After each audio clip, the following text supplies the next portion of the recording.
नमस्कार दोस्तों, मैं डॉक्टर कुलदीप कुमार आप सभी का बहुत बहुत स्वागत करता हूं एक नई क्लास के साथ, एक नए बिंदु के साथ, एक नए टॉपिक के साथ। 12 बरस ले कुकर जिए 13 ले जिए सियार।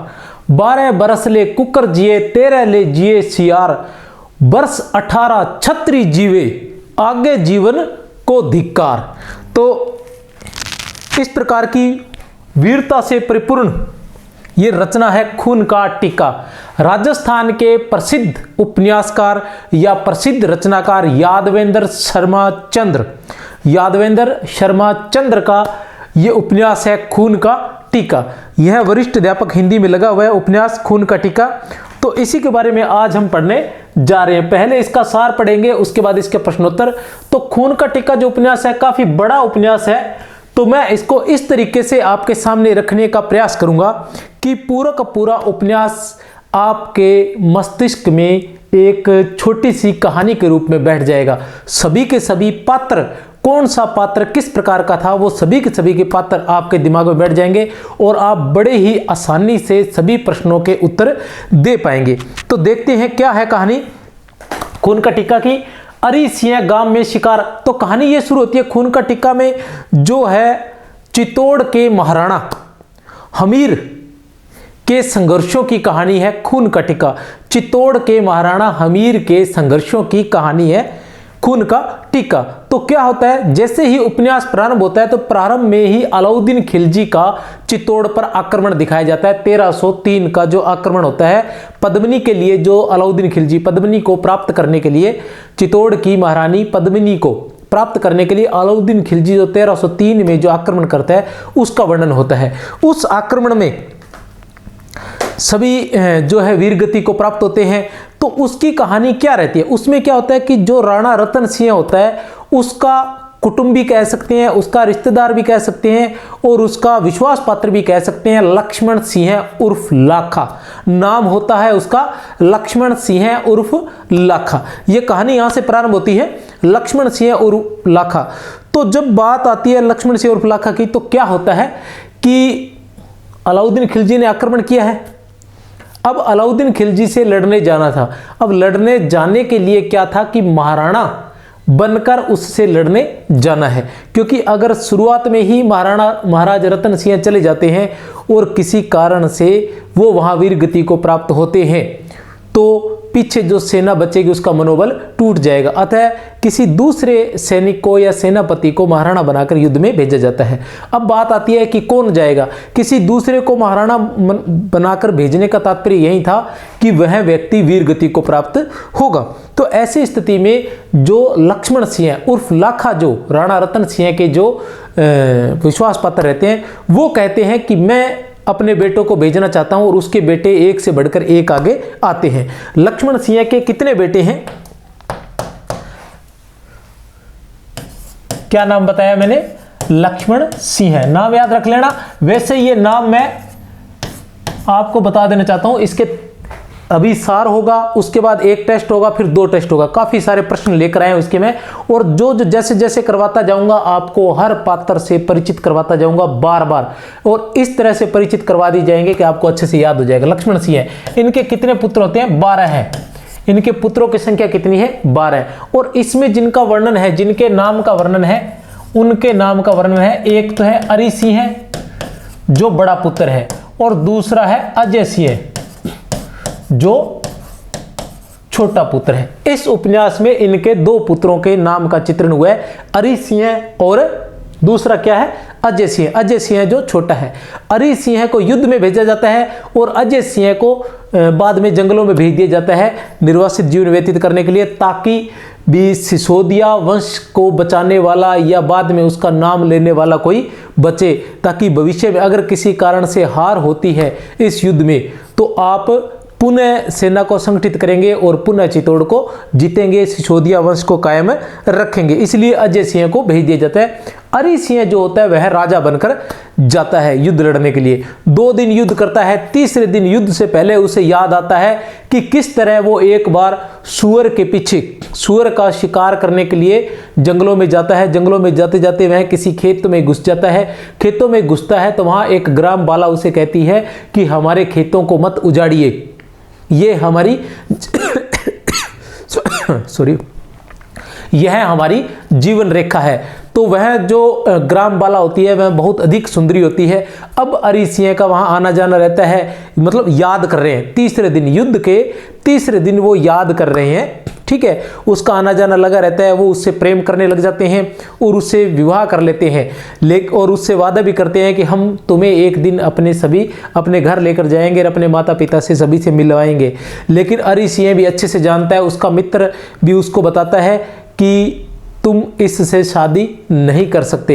चंदानी राजपूत होती है वो ग्रामबाला भी, लेकिन तुम इससे शादी नहीं कर सकते, इससे विवाह नहीं कर सकते हो, और तुम्हारे जो पिता है वो इसको किसी भी स्थिति में इसको मान्यता नहीं देंगे। और जब वह युद्ध में जा रहा होता है तब वह अंतिम समय में लाखा को बता के आता है, लेकिन लाखा इसे इग्नोर कर देता है। लेकिन अजय सिंह को इसके बारे में ज्ञात रहता है। अब क्या होता है आगे कहानी, तीसरे दिन जो है अरि सिंह युद्ध में मारा जाता है। आगे की कहानी हम देखते हैं। अरि सिंह गांव में शिकार खेलने जाते हैं, वहीं एक ग्राम बाला पर वे मोहित हो जाते हैं और उससे विवाह कर लेते हैं। अरि सिंह युद्ध में वीरगति प्राप्त करता है। चित्तौड़ में सभी मारे जाते हैं। अरि सिंह का छोटा भाई बचकर जंगलों में रहने लग जाता है। इधर ग्राम बाला एक वीर पुत्र को जन्म देती है। यही बालक बड़ा होकर राणा हमीर बनता है। तो इस तरह से हमारे कहानी का जो नायक है राणा हमीर, उसका जन्म होता है। कहानी बिल्कुल बाहुबली की तरह है। बाहुबली मूवी आपने देखी हो तो उसी की तरह ही है। अब इधर क्या हुआ, मतलब उधर जन्म होता है, किसी को पता नहीं है, अजय सिंह के सिवाय किसी को पता नहीं है कि इस तरह से अरि सिंह जंगल में गया था और वहां ग्राम बाला से उसने विवाह किया था और उसके जो पुत्र हुआ है हमीर हुआ है। और अरि सिंह पराक्रमी योद्धा होता है, तो पुत्र भी पराक्रमी योद्धा होता है। उसकी माँ को जैसे पता चलता है कि उसके पिता वीरगति को प्राप्त हुए हैं या उनका पूरा कुल नष्ट हो गया है, तो वह उसको ऐसा ही प्रशिक्षण देती है, उसे सभी कलाओं में पारंगत करती है। युद्ध कला में, तलवार चलाने में, भाला चलाने में, घुड़सवारी में, मल्ल युद्ध में, सभी कलाओं में उसे पारंगत करती है और उसे यह सिखाती है कि तूने अपने मतलब वंशजों का बदला लेना है, और वह भी इसी प्रयास में रहता है। आगे की कहानी लगातार मैं बताता जाऊंगा आपको। फिर क्या होता है, हमीर जो है, छोटा बच्चा जो हमीर है, वो अपनी विधवा माता देवी के संरक्षण में, विधवा माता देवी के संरक्षण में, यहां उस माता का नाम नहीं है, ग्राम बाला और देवी नाम है, हो सकता है नाम देवी हो, उनवा गांव में, कहां, उनवा गांव में रहता है। वहां सभी युद्ध कलाओं में निपुणता हासिल करता है। किस गांव में, उनवा गांव में। हमीर कहता है, हमीर क्या कहता है, मैं अपने पूर्वजों का गिन गिन कर बदला लूंगा, मैं अपने पूर्वजों का गिन गिन कर बदला लूंगा, मैं चित्तौड़ को मुक्त करवाकर ही दम लूंगा। हमीर के चाचा अजय सिंह, हमीर के चाचा कौन है, अजय सिंह, वो भी जंगलों में ही रह रहे होते हैं। वो जब जंगलों में रह रहे होते हैं तो वहां क्या होता है, उन्हें एक भील सरदार मुंजा बालेचा नाम का एक भील सरदार, राजपूत जाति से राजपूत होता है वो, और डाकू का काम करता है, वह लूटता रहता है। तो वह जो जंगल में अजय सिंह, किसका, अरि सिंह का छोटा भाई, राणा लाखा का छोटा बेटा और हमीर का चाचा, वह भी जंगलों में रह रहा होता है। तो उसे जो राणा, वो जो डाकू मुंजा है, मुंजा बालेचा, वह उसे बड़ा परेशान करता है। तो इस स्थिति में अजय सिंह अपने 2 बेटों को, अजीत सिंह और एक नाम और है, एक और नाम है, उन दोनों बेटों को उसके पास, उनको मुंजा बालेचा को मारने के लिए भेजता है, लेकिन वो वहां से असफल होते हैं।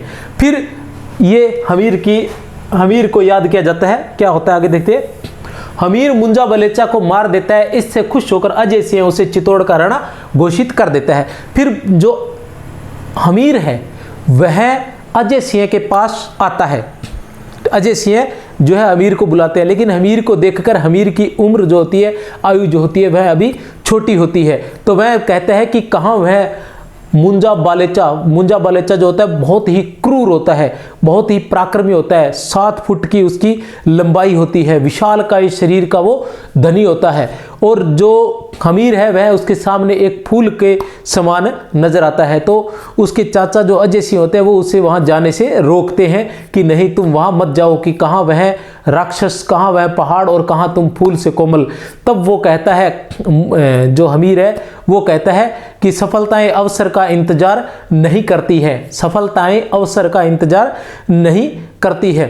तो वो फिर वहां जाता है युद्ध करने, लेकिन वहां जो मुंजा बालेचा है उसके साथी जो होते हैं वो सभी उसको देखकर हंसते हैं कि कहाँ ये छोटा सा बच्चा जो है इससे लड़ने के लिए आया है। लेकिन जैसे युद्ध होता है तो वह पारंगत होता है सभी युद्ध कलाओं में और उस मुंजा बालेजा की गर्दन धड़ से अलग कर देता है।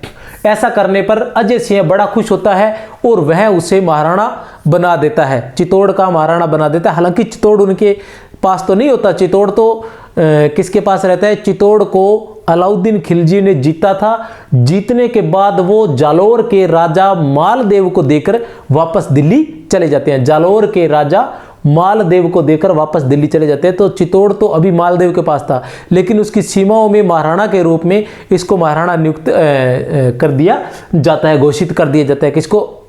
हमीर को।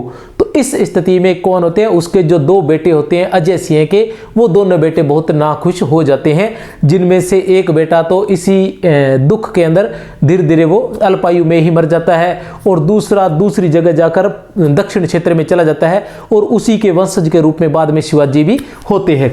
ये कहानी है। राणा घोषित होने पर एक टीका दौड़ की रस्म अदा करनी होती है। अब वो राणा घोषित हो गए। राणा घोषित होने पर क्या होता है? प्रत्येक महाराणा को एक टीका दौड़, ध्यान रख लेना आप, क्या होती है? टीका दौड़। ये टीका दौड़ क्या होती है कि राणा घोषित होने पर एक टीका दौड़ की रस्म अदा करनी होती है, जिसमें राणा अपने पड़ोसी शत्रु पर आक्रमण करता है, अपने पड़ोसी शत्रु पर आक्रमण करता है। हमीर टीका दौड़ की रस्म पूरी करने के लिए मुंजा बालेचा के सेलिया के बालेचा दुर्ग को, सेलिया के बालेचा दुर्ग को हासिल करना चाहता है। अब क्या है कि चाचा अजय सिंह और बाकी सभी कहते हैं कि बालेचा का जो दुर्ग है वो बहुत कठिन है, उससे हासिल करना इतना आसान नहीं है। लेकिन जो हमीर है वो नहीं मानता और वह उस पर आक्रमण की योजना बनाते हैं। देखते हैं। हमीर पवन सिंह के छोटे भाई खेत सिंह व खेत सिंह के दो भील शेरा और मेरा की सहायता से विजय प्राप्त कर लेता है। वह उस पर विजय प्राप्त कर लेता है। किस किस की? हमीर पवन सिंह के छोटे भाई खेत सिंह और खेत सिंह के दो भील सेवक शेरा और मेरा, किसकी सहायता से? शेरा और मेरा की सहायता से उस सीलिया के बालेचा दुर्ग को हासिल कर लेता है। इस युद्ध में शेरा और खेत सिंह वीरगति प्राप्त करते हैं। कौन युद्ध में वीरगति प्राप्त करते हैं? याद रखना है आप लोगों को, शेरा और खेत सिंह जो है वो वीरगति को प्राप्त करते हैं। खेत सिंह कौन था? आप एक बार सुन लीजिए, बस ज्यादा आपको टेंशन लेने की जरूरत नहीं है। एक बार यहां मैं पढ़ा दूंगा, उसके बाद प्रश्नों में भी इन पात्रों का परिचय आपसे करवाता रहूंगा और अच्छे से याद आपको हो जाएंगे। शेरा जो है वो मेरा का भाई है और खेत सिंह जो है वो पवन सिंह का भाई था। और पवन सिंह क्या है? यह महापराक्रमी योद्धा है, हमीर का सेनापति है। और यह पवन सिंह जो है, यह पवन सिंह अरि सिंह के साथ, हमीर के पिता के साथ युद्ध में लड़ने जाता है। हमीर के पिता के साथ, अरि सिंह के साथ अलाउद्दीन से युद्ध में लड़ने जाता है, लेकिन वहां यह घायल हो जाता है। तो ऐसी स्थिति में इसे क्या, अजय सिंह के साथ जंगलों में भेज दिया जाता है। तब से यह अजय सिंह के साथ रह रहा होता है पवन सिंह, इसी का भाई है खेत सिंह। अब उसने निर्णय लिया कि वह चित्तौड़ पर आक्रमण करेगा। चाचा अजय सिंह के मना करने पर वह कहता है, पहाड़ी चूहों की भांति जीवन निर्वाह करने से अच्छा है कि एक दिन सम्मान की मृत्यु पा जाए। पहाड़ी चूहों की भांति, किसका कथन है ये? हमीर का। किसका कथन है? हमीर का। एक दिन सम्मान की मृत्यु पा जाए। अब वो कहता है कि अब सीलिया के बालेचा दुर्ग को विजित करने के बाद अब उसका इरादा किसकी तरफ होता है? चित्तौड़ की तरफ, कि वह चित्तौड़ को जीतेगा। अब चित्तौड़ पर आक्रमण करता है। हमीर का साथ अनंग सिंह, बहुत ही क्रूर, बलशाली, शक्तिशाली, युद्ध को चाहने वाला अनंग सिंह एक जागीरदार है। किसका? हमीर का एक जागीरदार है। क्योंकि जब हमीर राणा बना था तो इसने घोषणा, सीलिया का बालेचा दुर्ग हासिल करने के बाद इसने घोषणा कर दी थी कि जो भी राणा हमीर की तरफ है वो सारे पहाड़ी में आ जाए, तो सभी जागीरदार वगैरह इनके साथ आ गए थे। उनमें से अनंग सिंह भी था, जो बहुत ही क्रूर, बलशाली, ताकत पराक्रमी था। तो हमीर का साथ अनंग सिंह देता है, जो कहता है कि जो राजपूत युद्ध के बिना रहता है, क्या कहता है कि जो राजपूत युद्ध के बिना रहता है वह अवश्य वर्ण संकर होता है। जो राजपूत युद्ध के बिना रहता है वह अवश्य वर्ण संकर होता है। चित्तौड़ के इस युद्ध में हमीर की हार होती है। अजय सिंह बहुत समझाता है कि जो मालदेव है, किसके साथ युद्ध होता है? मालदेव के साथ, कि मालदेव की सेना जो है वो बहुत विशाल है, उस पर उसके साथ अभी युद्ध करना जल्दबाजी रहेगी। लेकिन हमीर नहीं मानता है, वह युद्ध करता है और उस युद्ध में हार जाता है, और हारने के बाद वह निराश हो जाता है। चित्तौड़ हारने के बाद हमीर निराश हो गया और वह निराश होकर चित्तौड़ छोड़कर चला जाता है। कहाँ चला जाता है? द्वारकापुरी की तरफ निकल जाता है। वह अपने चाचा को कहता है कि वह द्वारकापुरी जाएगा। कहाँ जाएगा? द्वारकापुरी जाएगा। अनंग सिंह भी उसके साथ निकल लेता है। चलते चलते गुजरात के खोड़ गांव में, कहाँ? गुजरात के खोड़ गांव में देवी बरवड़ी के दर्शन करता है। खोड़ गांव में क्या होता है? वहाँ किसान मिलते हैं। किसान उसके चेहरे के सूर्य को देखकर पहचान जाते हैं कि यह राजवंशी है। फिर वो पहचान जाते हैं कि यह हमीर ही है। और ऐसी स्थिति में जब उन्हें पता चलता है कि चित्तौड़ जो है बहुत ही कठिन परिस्थिति में है, तो वो हमीर को किसके पास लेकर जाते हैं? देवी बरवड़ी के पास लेकर जाते हैं। वो कहते हैं कि उनके दर्शनों से आपकी सभी समस्याओं का हल अवश्य होगा। और जो देवी बरवड़ी है वो आगत अनागत सब जानती है। बरवड़ी कहती है, बरवड़ी राणा को क्या कहती है? राणा जी आप निराश हो उठे हैं। राणा जी आप निराश हो उठे हैं। युग युग से जय पराजय के खेल इस आंगन में होते आए हैं। इसका तात्पर्य यह नहीं है कि मनुष्य नाश के परिणाम से परिचित होकर कर्म को छोड़ दे। इसका तात्पर्य यह नहीं है कि मनुष्य नाश के परिणाम से परिचित होकर कर्म को छोड़ दे। तो साथियों ऐसा होता है, सफलताएं असफलताएं जीवन में बनी रहती है, लेकिन हम सफलता या असफलता के डर से कभी प्रयास करना नहीं छोड़ते हैं। तो देखते हैं आगे क्या होता है देवी बरवड़ी के बाद। अब बरवड़ी कहती है कि अब चित्तौड़ लौट जाओ। बरवड़ी क्या कहती है? देवी बरवड़ी उसे कहती है कि अब चित्तौड़ लौट जाओ, आपको विवाह का निमंत्रण आएगा, उसे स्वीकार कर लेना। उस लड़की का आगमन ही आपकी विजय का आधार होगा। आपको विवाह का निमंत्रण आएगा, उसे स्वीकार कर लेना। उस लड़की का आगमन ही विजय का आधार होगा। वह कहती है कि जब आवश्यकता हो तो मुझे सूचना देना। मैं 500 घोड़े, कितने घोड़े याद रख लेना, इसी प्रकार के प्रश्न आएंगे। 500 घोड़े और अपने बेटे बारू को, बारू कौन था? बरवड़ी का पुत्र था, को तुम्हारी सहायता के लिए भेज दूंगी। चित्तौड़ पहुंचते ही एक घटना होती है। अब देखिए बरवड़ी की जो भविष्यवाणी है वो किस प्रकार सिद्ध होती है। चित्तौड़ पहुंचते ही एक घटना होती है कि मालदेव अपनी, जो चित्तौड़ का राजा था और जालोर का राजा था, चित्तौड़ पर जिसका शासन था और जिसने हमीर को हराया था, वही अपनी बेटी का रिश्ता किसके पास भेजता है? चित्तौड़ के हमीर के पास भेजता है। अब हमीर के पास भेजता है तो सभी उसे क्या करते हैं? कहते हैं कि नहीं, यह विश्वासघाती है, यह विश्वासघात करने के लिए रिश्ता भेजा। और वास्तव में भेजा भी इसलिए होता है, उसका यह योजना रहती है कि जैसे ही हमीर यहाँ आएगा तो उसे धोखे से यहाँ मार दिया जाएगा। ठीक है, लेकिन क्या होता है कि सभी जो सरदार होते हैं, सभी जो सेनापति होते हैं, जैसे पवन सिंह हैं, अनंग सिंह हैं, सभी इस बात का विरोध करते हैं। लेकिन जो हमीर है वह उस युद्ध लड़की से विवाह करने के लिए तैयार हो जाता है, राजकुमारी से। जब सारे विरोध करते हैं तो हमीर उन सभी को बताता है कि किस प्रकार मैं बरवड़ी से मिला था और किस प्रकार बरवड़ी देवी ने यह भविष्यवाणी की थी कि इस प्रकार एक लड़की का रिश्ता आएगा, तुम उस लड़की से विवाह करना, वही लड़की ही तुम्हें चित्तौड़ में जीत दिलवाएगी या चित्तौड़ उसी के कारण तुम्हें प्राप्त होगा। तो उसका रिश्ता स्वीकार कर लिया जाता है। अब देखते हैं कि विवाह के लिए जाते हैं। विवाह के लिए जाने के लिए वो क्या करते हैं? खुद भी उसी तैयारी करके जाते हैं। और जो देवी बरवड़ी को निवेदन किया जाता है, देवी बरवड़ी अपने बेटे बारू को 500 घोड़ों के साथ भेज देती है और वो सभी छद्म वेश में चित्तौड़ को चारों तरफ से घेर लेते हैं। आगे देखते हैं वैसे कहानी।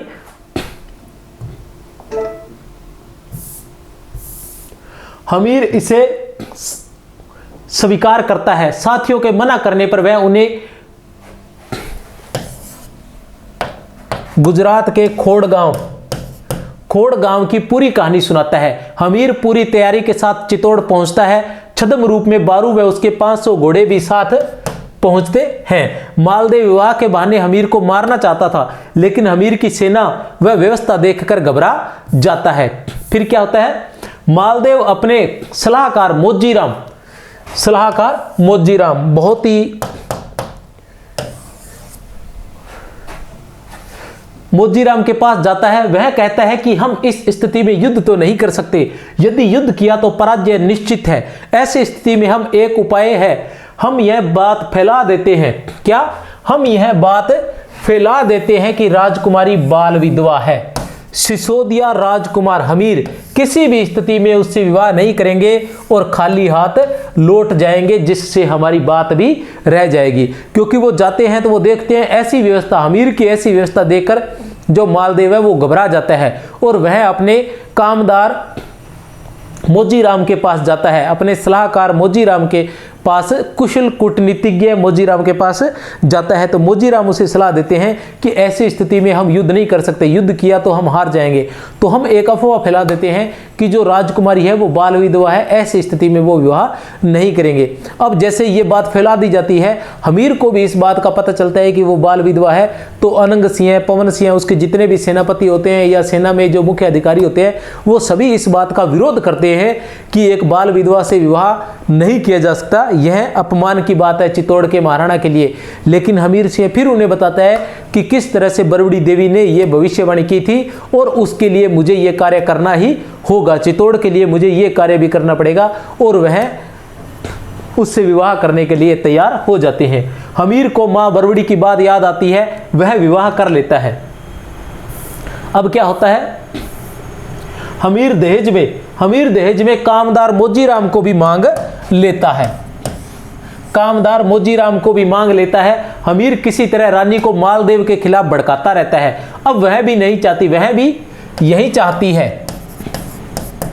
चाहती है कि उसके पति चित्तौड़ पर विजय प्राप्त करे। और किसके खिलाफ भड़काता रहता है? मालदेव के खिलाफ और उसके पुत्रों के खिलाफ। तो वह जैसे ही मौका मिलता है उसको, वह अपनी रानी को मालदेव के खिलाफ और उसके भाइयों के खिलाफ भड़काता रहता है। और वह अपने पति प्रेम को ही सर्वश्रेष्ठ समझती है और वह कहती है कि वह अपने पति के लिए अपने प्राणों का उत्सर्ग भी कर देगी। और वह भी यह इच्छा करने लग जाती है कि मेरे पति जो है वो मालदेव या मेरे भाइयों से चित्तौड़ को प्राप्त कर ले, एक दिन वो चित्तौड़ के राजा बने।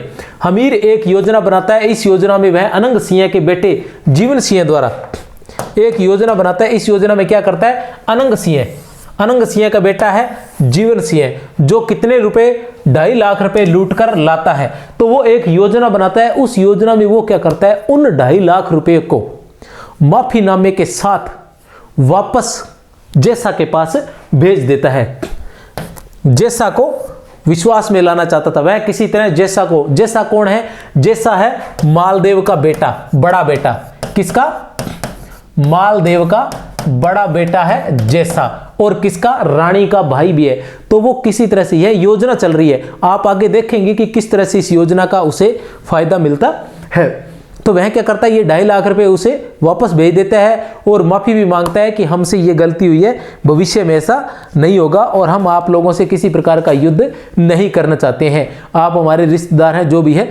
तो इस पर ऐसी बातों से क्या हो जाता है कि जैसा जो है वो विश्वास में आ जाता है। उसको ऐसा लगता है कि हाँ, जो हमीर है वो मुझ पर आक्रमण कभी नहीं करेगा। तो वो ऐसी बातों से निश्चिंत हो जाता है हमीर की तरफ से और वह युद्ध की तैयारी में लगा रहता है। आगे देखते हैं। ये तो पहला पड़ाव था पहली योजना का। दूसरे पड़ाव में क्या होता है, हमीर पवन सिंह में मोजीराम को धन देकर, किसके पास? पवन सिंह और मोजीराम को। मोजीराम जो मालदेव का ही कूटनीतिज्ञ था, लेकिन उसे दहेज में मांग लिया जाता है, जैसा के पास भेजता है। वह दोनों वहां काफी दिन रुकते हैं और जैसा को विश्वास में लाते हैं, उसे बताते हैं कि हमीर युद्ध नहीं करना चाहता। फिर हमीर एक चाल और चलता है। अब दूसरी चाल चलता है। दूसरी चाल में क्या चलता है कि वह अपनी रानी को कहता है कि तुम अपने भाई जैसा को पत्र लिखो। किसको? अपने भाई जैसा को पत्र लिखो कि मैं चित्तौड़ आना चाहती हूं, क्योंकि जो कुंवर है अर्थात जो अमीर है वो बाप बन चुका है, उसकी बेटा हो चुका है। तो वो कहती है कि तुम पत्र लिखो। कहता है कि तुम पत्र लिखो कि कुंवर और मेरी तबीयत सही नहीं है और वहाँ जो मन्नत मांगी हुई है वह पूरी होगी। जो फेरी लगानी है वो चित्तौड़ में, जो वहाँ गढ़ में ही पूरी होगी। उसी के बाद हम दोनों का स्वास्थ्य सही हो पाएगा। तो जैसा इस बात को मान लेता है और वह जो है रानी वहाँ चली जाती है। आगे देखते हैं क्या होता है। हमीर, रानी व कामदार। हमीर क्या करता है? रानी को और कामदार मोजीराम को यह कहकर चित्तौड़ भेज देता है कि तुम्हें मुख्य द्वारपालों को उत्कोच देकर अपने पक्ष में करना होगा। यदि यह काम हो गया तो तुम्हारी प्रतिष्ठा महारानी पद्मिनी के समकक्ष हो जाएगी। तुम्हारी प्रतिष्ठा जो है महारानी पद्मिनी के समकक्ष हो जाएगी। अब वो महारानी पद्मिनी क्यों बनना चाहती है? क्योंकि वह आत्मग्लानि रहती है उसको कि वो विधवा है और विधवा होने के बाद उसने विवाह किया है। राजपूत समाज में या उस वक्त जो था विधवा का विवाह नहीं होता था। यह बड़े ही शर्म की बात रहती थी। उसे लगता है कि और जो दासियां वगैरह रहती है वो भी ताने मारती रहती है कि कहाँ महारानी पद्मिनी थी, ठीक है, और कहाँ ये है जो जिसने विधवा में विवाह कर लिया है, विधवा होने के बाद विधवा विवाह कर लिया है। तो ऐसी स्थिति में वह कुछ ऐसा करना चाहती थी ताकि चित्तौड़ में उसकी आन बान और शान बनी रहे। रानी ने वहां जाकर अपने भाइयों को पक्ष में लिया और उन्हें विश्वास दिलाया कि अमीर के पास युद्ध करने के लिए न तो हथियार है और न ही योद्धा है। अब क्या हुआ कि वो पूरी तरह से निश्चिंत हो गया और उसका भाई होता है हरि सिंह, छोटा भाई, वह भी किसी और युद्ध के लिए या किसी और क्षेत्र को विजय करने के लिए निकल जाता है। और पीछे से क्या होता है? पवन सिंह का पुत्र जैत सिंह संदेश लेकर आया कि रानी ने हमीर की विजय के सभी उपाय प्रारंभ कर दिए। पवन सिंह का पुत्र था जैत सिंह। यहां पवन सिंह का पुत्र है जैत सिंह। ये हमीर के पास संदेश लेकर आता है कि उन्होंने विजय के सभी उपाय प्रारंभ कर दिए हैं। कामदार मोजीराम ने द्वारपालों को धन आदि देकर अपने पक्ष में कर लिया। किसने? मोजीराम ने। युद्ध प्रारंभ हुआ। राणा हमीर ने सेना को 3 टुकड़ियों में विभाजित किया। राणा हमीर ने, अब क्या है कि चित्तौड़ को जीतने के लिए युद्ध प्रारंभ हो जाता है। एक तरफ जैसा है और एक तरफ राणा हमीर है। हमीर ने टुकड़ियों को 3 भागों में विभाजित किया। पहली टुकड़ी अनंग सिंह के अधीन रहती है। पहली टुकड़ी किसके अधीन रहती है? अनंग सिंह के। दूसरी टुकड़ी रहती है मेरा के अधीन। वीर योद्धा था ना, 2 भाई थे, शेरा और मेरा, याद आया, जिसके साथ सीरिया बालेचा दुर्ग को विजित किया था। शेरा और मेरा, जो इसका भाई शेरा था, शेरा और पवन सिंह का भाई खेत सिंह, उस पहले युद्ध में वीरगति को प्राप्त हुए थे। अब आता है पहली, दूसरी और तीसरी कड़ी जो होती है, तीसरी जैत सिंह के अधीन रहती है। तीसरी किसके? जैत सिंह के अधीन रहती है। जैत सिंह कौन है? पवन सिंह का पुत्र, जिसके बारे में अभी मैंने बताया है। पवन सिंह के अधीन राणा हमीर उस टुकड़ी का नेतृत्व करेंगे जो सबसे पहले चित्तौड़ में प्रवेश करेगी। पाड़न पोल के निकट, किस जगह? याद रख लेना, पाड़न पोल के निकट। किस जगह? पाड़न पोल के निकट। और किस सेना का किसने जो है नेतृत्व किया था? जो प्रथम टुकड़ी होती है उसका अनंग सिंह ने, जो दूसरी टुकड़ी होती है उसकी मेरा ने, और तीसरी टुकड़ी का जैत सिंह ने, जो पवन सिंह का बेटा था। और जो टुकड़ी सबसे पहले चित्तौड़ में घुसेगी उसका नेतृत्व कौन करेंगे? राणा हमीर करेंगे। इसके साथ क्या होता है कि पाड़न पोल के निकट, कहां? पाड़न पोल के निकट, याद रख लेना मेरी बात को। पाड़न पोल के निकट भयंकर युद्ध हुआ। युद्ध में मालदेव के पुत्र जैसा द्वारा युद्ध भयंकर हुआ, लेकिन इस युद्ध में अनंग सिंह मारा गया। उसे अपने पराक्रम पर बहुत अभिमान था, बहुत अधिक घमंड था। उसे ऐसा लगता था कि उसे कोई नहीं हरा सकता। लेकिन जैसे ही जैसा जो था वह भी बहुत बलशाली योद्धा था, मालदेव का पुत्र था वह, ठीक है, रानी का भाई था और हमीर का साला था। युद्ध होता है तो युद्ध के अंदर क्या होता है, वह अनंग सिंह को मौत के घाट उतार देता है। दोनों योद्धा पहले तलवारों से लड़े, दोनों की तलवारें टूट जाती हैं। उसके बाद पशुओं के समान मल्ल युद्ध में जुट जाते हैं और लड़ते लड़ते क्या होता है कि एक बुर्ज टूट जाता है और अनंग सिंह वहां से नीचे गिर के मर जाता है और जैसा घोड़ा लेकर वहां से भाग जाता है। यहां इस तरह से क्या करता है कि चित्तौड़ जीत लिया जाता है। जैसा भाग गया हमीर ने हनुमान के चिन्ह, याद रख लेना मेरी बात को, फिर मत कहना कहा नहीं था सर ने, हनुमान के चिन्ह को।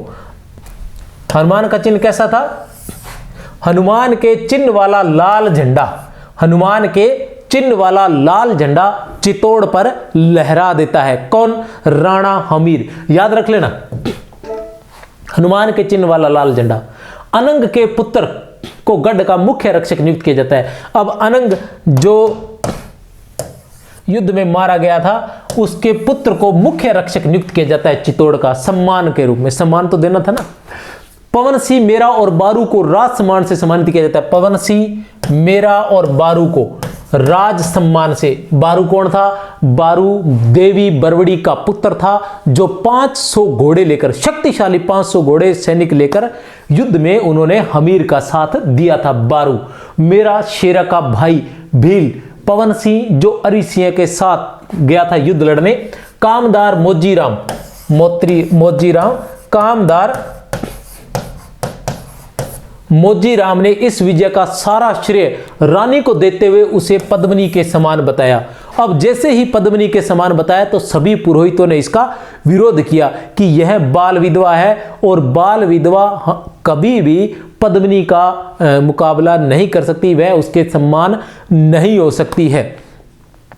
तो जो हमीर है वह उठकर राजपुरोहितों को यह कहते हैं कि ऐसा नहीं है, आप इसका विरोध मत कीजिए, इस युद्ध के अंदर रानी का सर्वाधिक योगदान रहा है।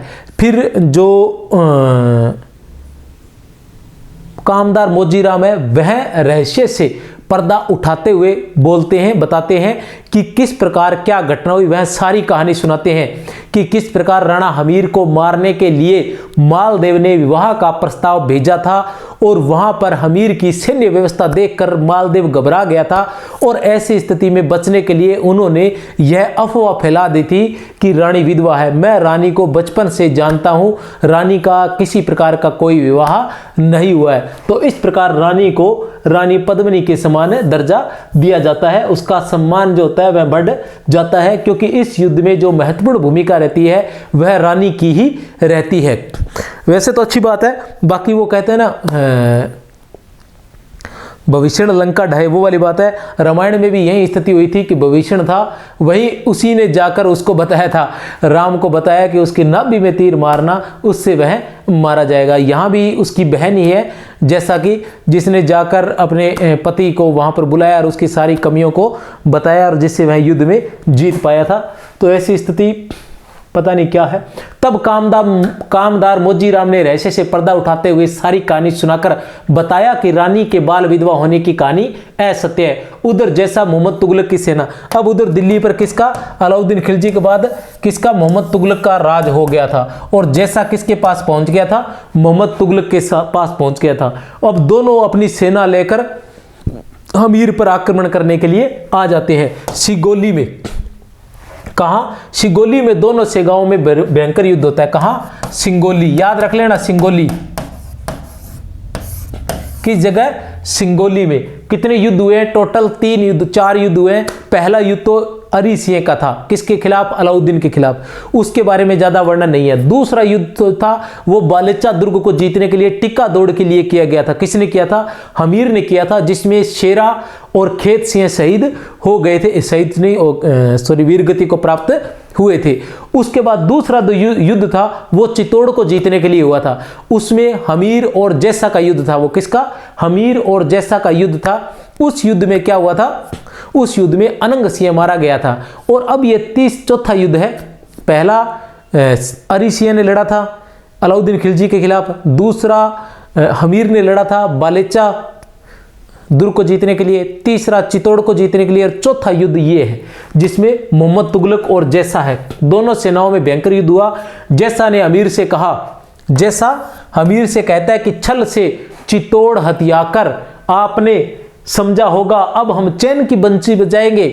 जैसा जो है वो हमीर से कहता है कि धोखे से चितौड़ को हथियाकर तुमने समझा कि अब तुम चैन की बंसी बजाओगे।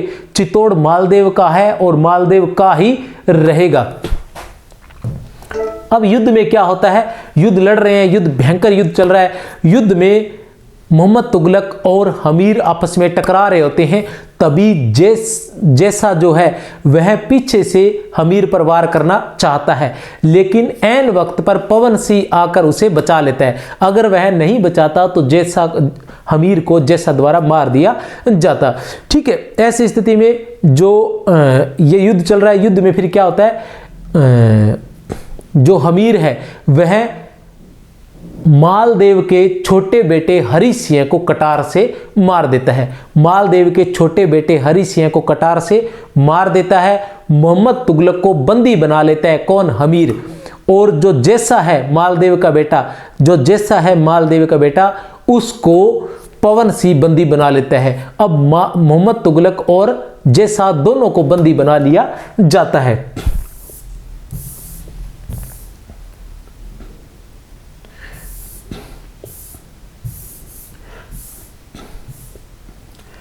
अब देखते हैं कि दोनों के साथ क्या किया जाए। ऐसी स्थिति में सभी ये कहते हैं कि जिस प्रकार पृथ्वीराज चौहान ने मोहम्मद गोरी को छोड़ा था, ठीक है, उसी तरह से अगर मोहम्मद तुगलक को छोड़ दिया गया तो यह हमारे देश के लिए हानिकारक होगा, तो इसको छोड़ा न जाए, इसको मौत के घाट उतार दिया जाए। लेकिन हमीर की योजना कुछ और थी, क्योंकि हमीर चाहता था कि चितौड़ अनेक युद्ध करने के कारण चितौड़ की जो आर्थिक स्थिति है वो बहुत अधिक कमजोर हो गई है।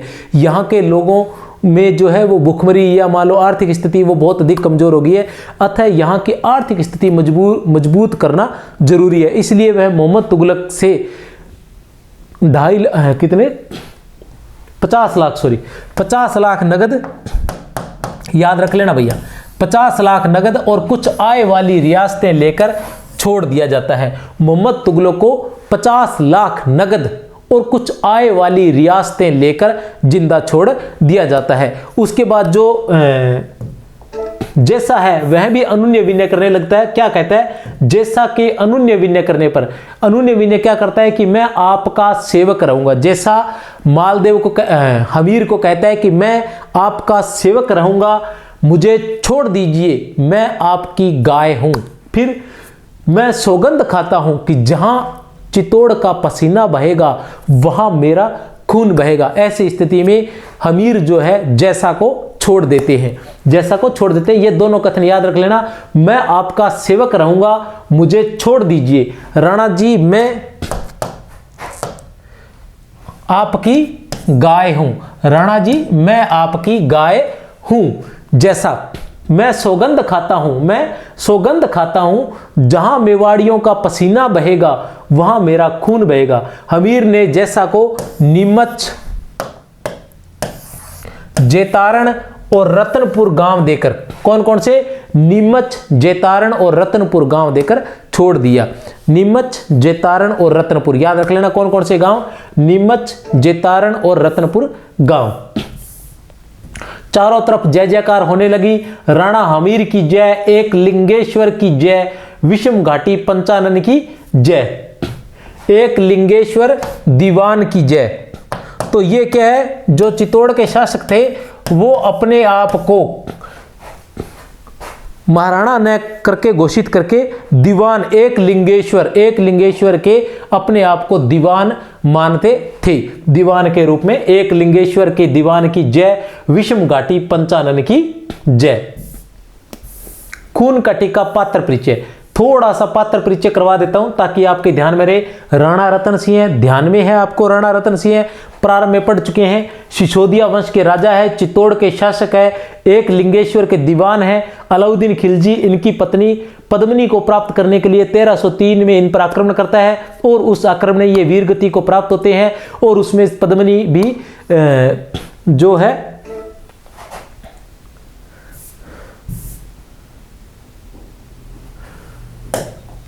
लक्ष्मण सिंह लाखा, राणा रतन सिंह के विश्वास पात्र योद्धा। लक्ष्मण सिंह लाखा जो राणा रतन सिंह के विश्वास पात्र योद्धा है, 12 पुत्रों के पिता है, अपने पुत्रों को राज्य पर न्यौछावर करने वाले हैं। अरि सिंह व अजय सिंह के पिता है, अरि सिंह व अजय सिंह के पिता है। और किसके हमीर के दादा भी थे। अरि सिंह लाखा के ज्येष्ठ पुत्र, हमीर के पिता अलाउद्दीन खिलजी के साथ युद्ध में वीरगति को प्राप्त। तीसरे दिन युद्ध में वीरगति को प्राप्त हुआ था। अजय सिंह लाखा के दूसरे पुत्र, अरि सिंह के छोटे भाई, अहिंसा के पक्षधर। इनके 2 पुत्र थे, अजीत सिंह व सुजान सिंह। उस वक्त मैं नाम भूल गया था, कौन? अजीत सिंह व सुजान सिंह। इनके बारे में पहले बता चुका हूं कि जो लाखा थे उन्होंने अरि सिंह और अन्य 10 पुत्रों को तो युद्ध में भेज दिया था, लेकिन अजय सिंह को जंगलों में भेज दिया गया था ताकि कोई सिसोदिया वंश का नाम रखने वाला हो सके और भविष्य में अगर हमें हार देखनी पड़ती है तो सिसोदिया वंश के पुण्य सेना का निर्माण करके चित्तौड़ को जीत सके। इसलिए अजय सिंह को जंगल में भेज दिया जाता है। इसी अजय सिंह को पता होता है कि किस प्रकार जो है उसका भतीजा हमीर जो है वो भी गांव में है, और इसी के 2 बेटे होते हैं, अजीत सिंह और सुजान सिंह। जब हमीर किसका? मुंजा बालेचा की गर्दन काटकर लाता है तो अजय सिंह जो उसका चाचा है वह हमीर को राणा घोषित कर देता है। इस बात से ये जो दोनों भाई है ये दुखी हो जाते हैं। इनमें से एक भाई तो अल्प आयु में ही मर जाता है और दूसरा भाई जो है वह दक्षिण में चला जाता है, और उसी के बाद में वंश के अंदर वीर शिवाजी का जन्म होता है।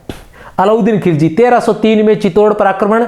चित्तौड़ में केवल राख ही प्राप्त होती है, इसे चित्तौड़ में केवल राख ही प्राप्त होती है। राणा हमीर अरि सिंह व ग्रामबाला का पुत्र, मेवाड़ का शासक। राणा हमीर अरि सिंह व ग्रामबाला का पुत्र, मेवाड़ का शासक, योद्धा, मानवीय संवेदना से युक्त पराक्रमी योद्धा। पूरी कहानी इसके बारे में ध्यान ही है। इन्होंने सबसे पहले मुंजा बालेचा को मारा था। दूसरे नंबर पर इन्होंने मुंजा बालेचा का दुर्ग जीता था। तीसरे नंबर पर इन्होंने चित्तौड़ जीता था, और चौथे नंबर पर इन्होंने मोहम्मद तुगलक और जैसा को बंदी बनाया था। 4 युद्ध इन्होंने लड़े थे। मालदेव की बेटी से विवाह किए थे। मालदेव जालोर का शासक है। जैसा वह हरि सिंह का पिता है, हमीर की पत्नी का पिता है। और जो राणा हमीर है इन्होंने क्या किया था? मालदेव के छोटे बेटे हरि सिंह को भी मौत के घाट उतारा था। जैसा मालदेव का बड़ा पुत्र है, चित्तौड़ के युद्ध में अनंग सिंह को मौत की घाट उतार देता है। चित्तौड़ के युद्ध में अनंग सिंह को मौत की घाट उतारने में सफल रहता है। पराक्रमी योद्धा है। यह क्या है? पराक्रमी योद्धा। आप एक बात याद रखना, चित्तौड़ का जो पहला युद्ध लड़ा गया था उसमें क्या था कि मालदेव सेना लेकर आया हुआ था। मालदेव और हमीर के बीच में लड़ा गया था जिसमें हमीर हार गया था। उसके बाद मालदेव जालोर चला गया था और वहां चित्तौड़ का उसने शासक किसको बना दिया था? चित्तौड़ किसको सौंप दिया था? अपने पुत्र जैसा को सौंप दिया था। दूसरा युद्ध जो हुआ था वो हमीर का और जैसा का हुआ था, जिसमें हमीर को विजय प्राप्त हुई थी। हरि सिंह मालदेव का छोटा बेटा युद्ध में हमीर द्वारा मारा जाता है।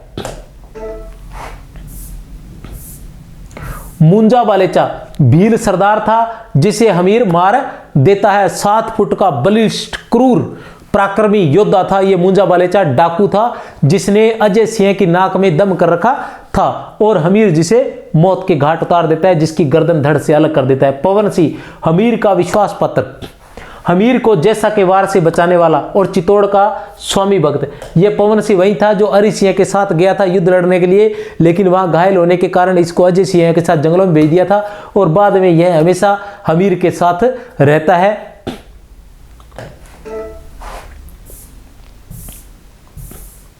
इसी के बेटा जैत सिंह है जो दूसरी टुकड़ी का नेतृत्व करता है। खेत सिंह पवन सिंह का छोटा भाई, हमीर का विश्वास पात्र योद्धा। हमीर की टिक्का दौड़ रस्म पूरी करने के लिए सेलिया के बालेचा दुर्ग विजय के दौरान वीरगति को प्राप्त होता है। सेलिया के बालेचा दुर्ग विजय के दौरान वीरगति को प्राप्त होता है। शेरा मेरा खेत सिंह के विश्वास पात्र दोनों भाई है। शेरा टिक्का दौड़ में वीरगति को प्राप्त होता है। कौन है? शेरा जो है वो टिक्का दौड़ में वीरगति को प्राप्त होता है। और मेरा जो है उसने क्या किया था? मेरा ने दूसरी टुकड़ी का नेतृत्व किया था, और जो जेत सिंह था पवन सिंह का बेटा, उसने तीसरी टुकड़ी का नेतृत्व किया था।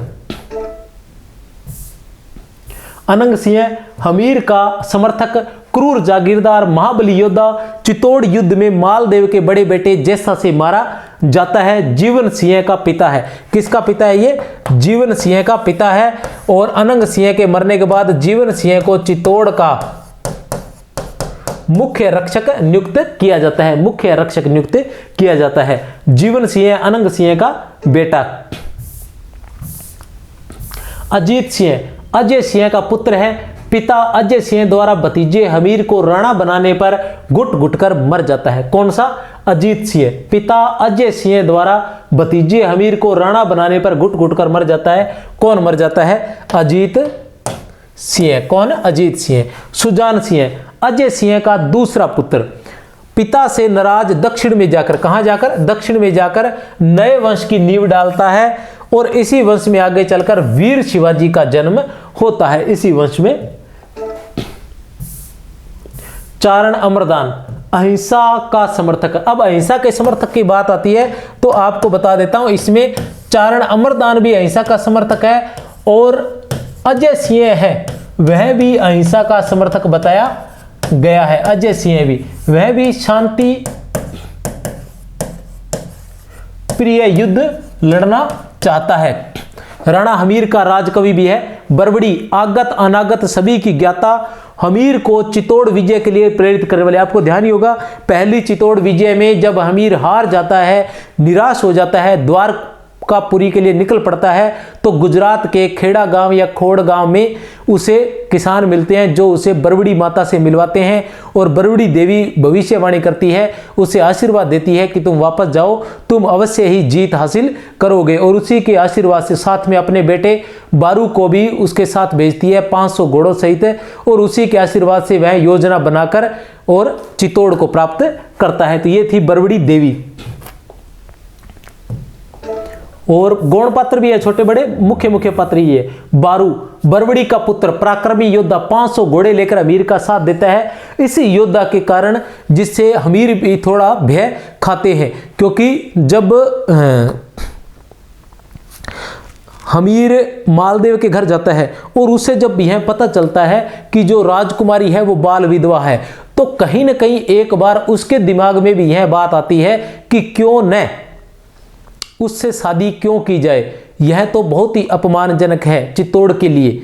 ठीक है, लेकिन ऐसी स्थिति में कहीं ना कहीं उसके दिमाग में एक बात और आती है कि अगर देवी बरबड़ी ने यह भविष्यवाणी की है, और अगर मैं इस लड़की से विवाह नहीं करता हूं और देवी बरबड़ी की भविष्यवाणी झूठी न हो जाए, इससे नाराज होकर कहीं बारू इससे कहीं नाराज हो जाता है, तो कहीं वह हमारे खिलाफ ना हो जाए, और अगर वह हमारे खिलाफ हो जाता है तो यहां से जिंदा बचकर जाना मुश्किल हो जाएगा। तो कहीं ना कहीं हमीर को भी इस बारू का भय रहता है। तो यह बहुत ही पराक्रमी योद्धा होता है, तो जो 500 घोड़े लेकर उस वक्त चित्तौड़ के चारों तरफ छद्म वेश में घूम रहा होता है, और उसी के डर से जो मालदेव है वो हमीर को मारता नहीं है, नहीं तो वह हमीर को मारने के लिए ही बुलाता है। कामदार मोजीराम मालदेव का विश्वास पात्र, कुशाग्र बुद्धि, चतुर कूटनीतिज्ञ, दहेज के रूप में राणा हमीर को प्राप्त होता है।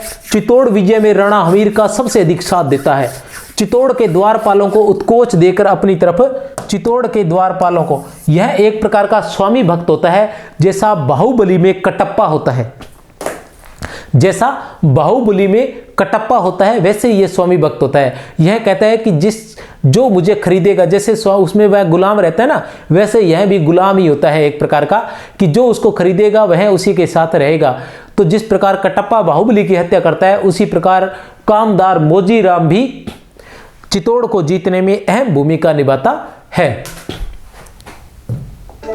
धोखे से दीपचंद राजपुरोहित का पुत्र है, हमीर का गुप्तचर है। दीपचंद राजपुरोहित का पुत्र है और हमीर का गुप्तचर है। यह वही गुप्तचर है जब चित्तौड़ को जीत लिया जाता है। चित्तौड़ को जीतने के बाद जब वह खुशियां मना रहे होते हैं, तब यह दीपचंद आता है, और दीपचंद आकर बताता है कि जैसा चित्तौड़ से भागकर सीधा दिल्ली गया है, और दिल्ली में चित्तौड़ पर आक्रमण करके एक योजना बन रही है। मोहम्मद तुगलक और जैसा बड़ी सेना लेकर यहां पर युद्ध करने के लिए आ रहे हैं। यह सारी से कौन बताता है? यह दीपचंद बताता है। बांका भील लेता हमीर को लोहे का सुंदर धनुष बाण देता है।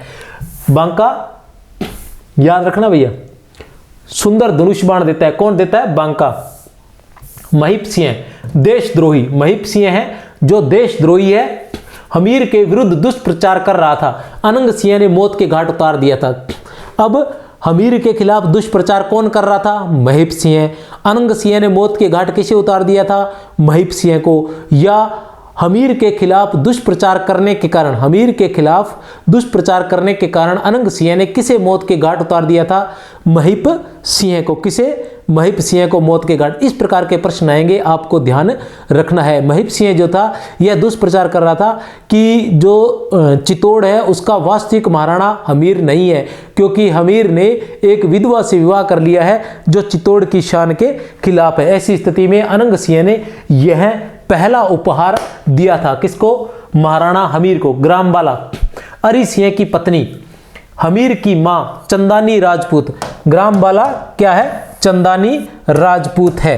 अतुल सौंदर्य की स्वामिनी थी। इसके बारे में बरड़ी हमीर रानी की दासी, हमीर की रानी की दासी हमीर को कुंवर होने का संदेश देकर उपहार स्वरूप कंगन प्राप्त करती है।